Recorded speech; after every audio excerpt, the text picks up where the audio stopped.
Iz Srbije prihaja slaba novica za slovenske igralce in komike, ki bi utegnili ostati brez službe.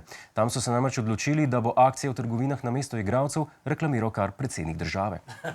Ovo je pileći parizer.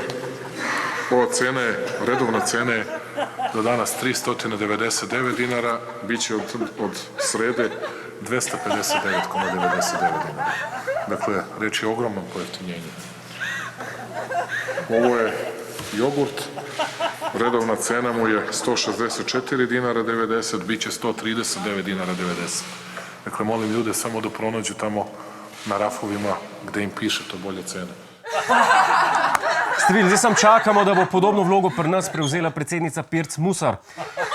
Čeprav ona bi verjetno druge stvari vlekla s košarce. Cartier ogrlica, Rolex, felge za Maserati. Bistvo je, da smo boljši od Srbije, to sem hotel povedati, okej? V reko Badaševico v Kopru se je v torek izlila večja količina refoška, ni škoda.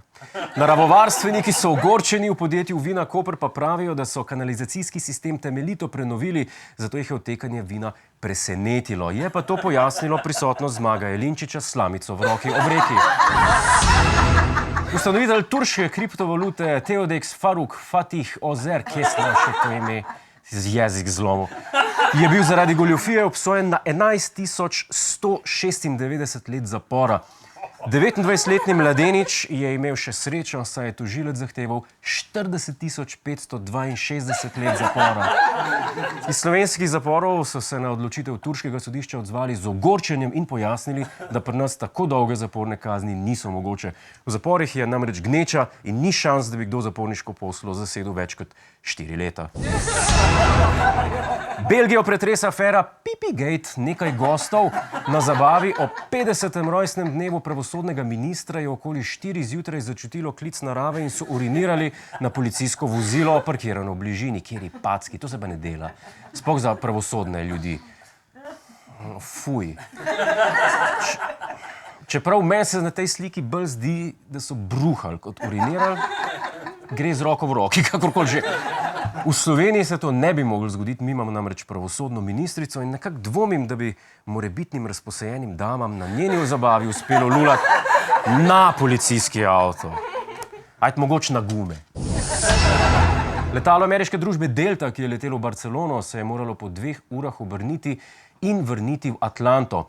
Razlog niso bile tehnične težave ali kakšen terorist z bombo, ampak potnik s hudo drisko. Možakarju očitno ni uspelo priti do stranišča, posledica pa je bila, da je zasmrdil celotno letalo. Posadka je skušala smrad pregnati z razkužilom, z vonjem po vaniliji, ampak to je položaj samo še poslabšalo. Producenti srhljivke Kače na letalu menda pripravljajo nadaljevanje z naslovom Driskače na letalu.